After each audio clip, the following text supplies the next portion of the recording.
Hello दोस्तों, अगर आप बी फार्म फर्स्ट ईयर में एडमिशन लिए हैं या फिर आपकी फर्स्ट सेम में बैक लगी है तो हम आज सॉल्व करेंगे 2019-20 का फार्मास्यूटिक्स फर्स्ट का पेपर, जो कि आपके लिए बहुत ही लाभदायक साबित होगा। आइए देखते हैं सेक्शन ए में हमारा क्वेश्चन है डिफाइन प्रिस्क्रिप्शन। प्रिस्क्रिप्शन क्या होता है, चलिए इसका आंसर देखते हैं। ये है प्रिस्क्रिप्शन। तो देखिए प्रिस्क्रिप्शन क्या है कि prescription is a written order from a registered medical practitioner. अर्थात प्रिस्क्रिप्शन जो होता है वो एक रिटन फॉर्मेट में ऑर्डर होता है रजिस्टर्ड मेडिकल प्रैक्टिशनर के द्वारा, या फिर और कहाँ से हो सकता है, मेडिकल प्रैक्टिशनर के अलावा अदर प्रैक्टिशनर या किसी और प्रैक्टिशनर के द्वारा भी हो सकता है। सच जैसे कि डेंटिस्ट, मतलब जो दांतों का डॉक्टर होते हैं उनके द्वारा हो सकता है, या फिर वेटरिनेरियन का मतलब होता है जो पशु के डॉक्टर होते हैं, जो पशुओं का दवा करता है, उनका हो सकता है। ईटीसी मतलब इत्यादि। टू अ फार्मासिस्ट को to compound and dispense a medication for the patient. मतलब फार्मासिस्ट को क्या क्या करना है, डिस्पेंस करना है, क्या देना है, क्या कंपाउंड करना है, मेडिकेशन के बारे में पेशेंट के लिए जो है वो बताया जाता है। ये प्रिस्क्रिप्शन, ये नॉर्मली आपको ओपीडी स्क्रिप्ट भी इसको कहा जाता है। किसी भी हॉस्पिटल में आपको मिलता होगा और ख़ासतौर से गवर्नमेंट हॉस्पिटल में ये मिलता है। तो देखिए दूसरा क्वेश्चन क्या है हमारा। दूसरा क्वेश्चन हमारा कह रहा है in which year does the most recent edition of Indian pharmacopoeia has been published lately and how many volumes does the latest edition contain. ये पूछ रहा है कि सबसे रिसेंट जो अभी अभी इंडियन फार्माकोपिया का पब्लिश्ड हुआ है वो किस ईयर का है और इसमें कितने एडिशन है, कितने एडिशन ये कंटेन करता है। तो आइए देखते हैं कितने एडिशन ये कंटेन करता है। तो लिखा है कि इन 2018 मतलब 2018 में the most recent edition of Indian pharmacopoeia has been published. मतलब 2018 में हमारा इंडियन फार्माकोपिया जो है वो पब्लिश्ड हुआ है। और इसके कितने वॉल्यूम है, तो there are 4 volumes in latest edition contain. यहाँ पे डबल एडिशन लिखा गया है, इसके लिए सॉरी। देखिए अगला क्वेश्चन हमारा कह रहा है who is considered as the father of pharmacy education in India. अर्थात इंडिया में फार्मेसी के फादर यानी मतलब पितामह कौन कहे जाते हैं, इनके जनक कौन कहे जाते हैं। तो इसका आंसर हो जाएगा Mahadev Lal Shroff is the father of pharmacy in India. जो महादेव लाल श्रॉफ थे वो हमारे फादर ऑफ फार्मेसी हैं इंडिया के। अगला क्वेश्चन है हमारा when a solution can be termed as isotonic. अर्थात कब, व्हेन मतलब कब एक सॉल्यूशन जो है कि टर्म हो जाता है आइसोटोनिक के रूप में। आइसोटोनिक सॉल्यूशन क्या है, यहाँ पे जनरली आपको डिफिनीशन बताना है। तो इसका आंसर हो जाएगा अ सॉल्यूशन इज आइसोटोनिक। एक सॉल्यूशन आइसोटोनिक होता है व्हेन जब it's effective mole concentration is the same as that of another solution. जब इसका इफेक्टिव मोल कंसंट्रेशन जो है वो एक अनदर सॉल्यूशन के बराबर हो जाएगा, सेम हो जाएगा, तब ये एक आइसोटोनिक सॉल्यूशन हम उसे कह सकते हैं सिंपली। तो इसका एक एग्जांपल क्या है कि a solution containing 0.9% of NaCl is isotonic with blood plasma. तो एक जो NaCl का सोल्यूशन 0.9% का रहेगा उसे हम सिंपली आइसोटोनिक कह सकते हैं ब्लड प्लाज्मा के साथ। अगला क्वेश्चन है हमारा कि name one anti microbial preservative and N antioxidant used in liquid dosage form. अर्थात नाम लिखना है एक एंटी माइक्रोबियल प्रिजर्वेटिव का और एंटीऑक्सीडेंट जो कि लिक्विड डोसेज फॉर्म में यूज किए जाते हैं। तो इसका आंसर हो जाएगा the phenol and benzyl alcohol. मतलब फिनाल और बेंजील एल्कोहल जो है is the most common anti microbial preservative. ये फिनाल और बेंजीन एल्कोहल जो है एंटी माइक्रोबियल प्रिजर्वेटिव के रूप में आते हैं। और and the ascorbic acid and hydrochloride sodium bisulphite is the antioxidant used in the liquid dosage form.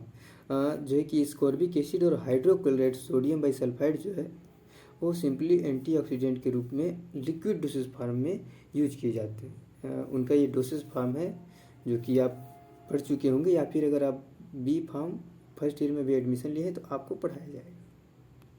तो दोस्तों अगला क्वेश्चन है हमारा what do you mean by the term self preserving. मतलब सेल्फ प्रिजर्विंग से आप क्या समझते हैं?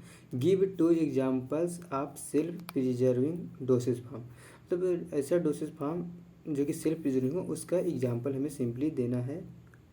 आइए देखते हैं सेल्फ प्रिजर्विंग होता क्या है। तो सेल्फ प्रिजर्विंग जो है, self preserving means preservation of on self, या इसे हम इट सेल्फ भी लिखते हैं, मतलब जो अपने आप की सुरक्षा कर ले।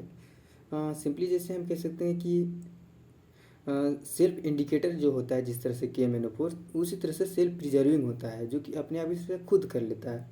Self preserving means preservation of on self it self from destruction, मतलब किसी प्रकार के कह सकते हैं कि किसी प्रकार के खतरेबुल चीज़ों से या फिर हार्म से, मतलब जो उसको कोई भी नुकसान पहुंचाता हो। जैसे कि इसका एग्जांपल होता है ग्लिसरॉल। अगला क्वेश्चन है हमारा, define suspension with an example. हमें सस्पेंशन को जो है कि डिफाइन करना है, मतलब इसका सिंपली डेफिनेशन लिखना है और उसका एग्जांपल बताना है कि आखिर सस्पेंशन होता क्या है। तो इसका आंसर हो जाएगा, suspension is the biphasic liquid dosage form. मतलब सस्पेंशन जो है बाइफेजिक लिक्विड डोसेज फॉर्म है। जो डोसेज फॉर्म होता है वो 2 प्रकार का होता है, आप लोग जानते होंगे, मोनोफेजिक और बाइफेजिक। तो ये जो है कि suspension is the biphasic liquid dosage form of medicament having solid particle, जो है कि सॉलिड पार्टिकल होता है जिसका रेंज जो है रेंजिंग 0.5 to 5 माइक्रोन। इसका जो सॉलिड पार्टिकल का रेंज होता है 0.5 से 5 माइक्रोन तक होता है, जो कि डिस्पर्स इन अ लिक्विड, जो कि डिस्पर्ट हो जाता है एक लिक्विड में। जैसे इसका एग्जांपल हो जाएगा क्लोरमफेनिकॉल। क्लोरमफेनिकॉल जो है एक सस्पेंशन का हमारा एग्जांपल है। अगला क्वेश्चन है हमारा, define suppository with an example. हमें सपोजिटरी को डिफाइन करना है, मतलब उसका सिंपली डिफिनीशन लिखना है और उसका एग्जांपल दे देना है। तो आइए देखते हैं सपोजिटरी क्या होता है। Suppository are medicated solid dosage form of various shapes and size. जो सपोजिटरी होता है वो सॉलिड डोसेज फॉर्म होता है जो वेरियस, मतलब अनेक प्रकार के शेप और साइज के होते हैं। Mint for insertion into body cavity, मतलब इसको जो है हम एप्लीकेबल मानते हैं अपने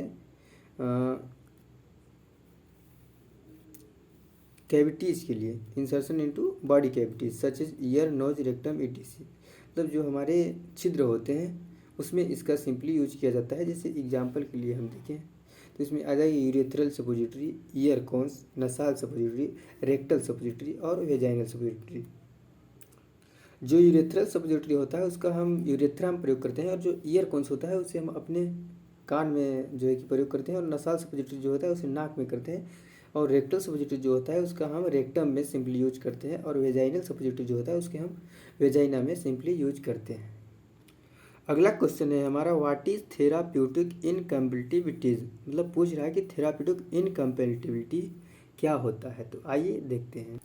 तो हमारा आंसर हो जाएगा कि therapeutic incompatibility results when effect on one or more drugs administered is different from expected.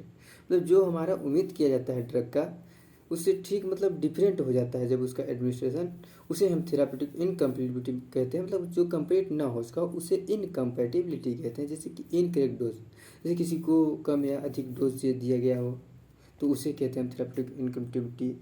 जैसे बच्चे को और जो बूढ़े होते हैं उन्हें कम डोज की मात्रा, मतलब डोज में दवा देना चाहिए, और अगर उन्हें अधिक मात्रा में दे दिया जाए तो उन्हें इनकरेक्ट डोज कहते हैं। और इनकरेक्ट डोजेज फॉर्म, जैसे कोई चीज़ अगर इंजेक्शन के फॉर्म में देना है और उसे हम ओरली दे देते हैं तो ये इनकरेक्ट डोजेज फॉर्म का हमारा एक एग्जाम्पल हो जाता है। अगला क्वेश्चन है हमारा, give examples of 2 ointment basis. Ointment basis का एग्जाम्पल पूछा है, तो आइए देखते हैं कि ऑइंटमेंट बेसिस का एग्जाम्पल क्या है। तो हमारा हो जाएगा, there are following examples of ointment bases. मतलब जो आगे दिया गया है, फॉलोइंग मतलब आगे जो दिया गया है वही ऑइंटमेंट बेसिस का एग्जाम्पल है। जैसे एक्जिमा, लैनोलिन, क्लोरमेथाइन और लिजास। तो यही सब हमारे जो है कि ऑइंटमेंट बेसिस के एग्जाम्पल्स हैं। धन्यवाद दोस्तों। अगर हमारा वीडियो आपको समझ में आया होगा तो मैं ये तो नहीं कहूँगा कि आप लाइक कीजिए, सब्सक्राइब कीजिए, बट अगर आपको समझ में आ गया हो तो आप अपने दोस्तों के साथ शेयर कीजिए ताकि आपके दोस्त भी इस चीज़ को समझ सकें। और आपको अगर सेक्शन बी का आंसर चाहिए 2019-20 के क्वेश्चन का, तो हमारा दूसरा वीडियो देखिए, हम उसमें दूसरे नंबर का जो क्वेश्चन है उसका पूरा हल बताए हैं। उसके बाद तीसरे नंबर का जो क्वेश्चन है उसमें भी हम पूरा हल बताए हैं। हमारा वीडियो देखने के लिए आपको बहुत बहुत धन्यवाद।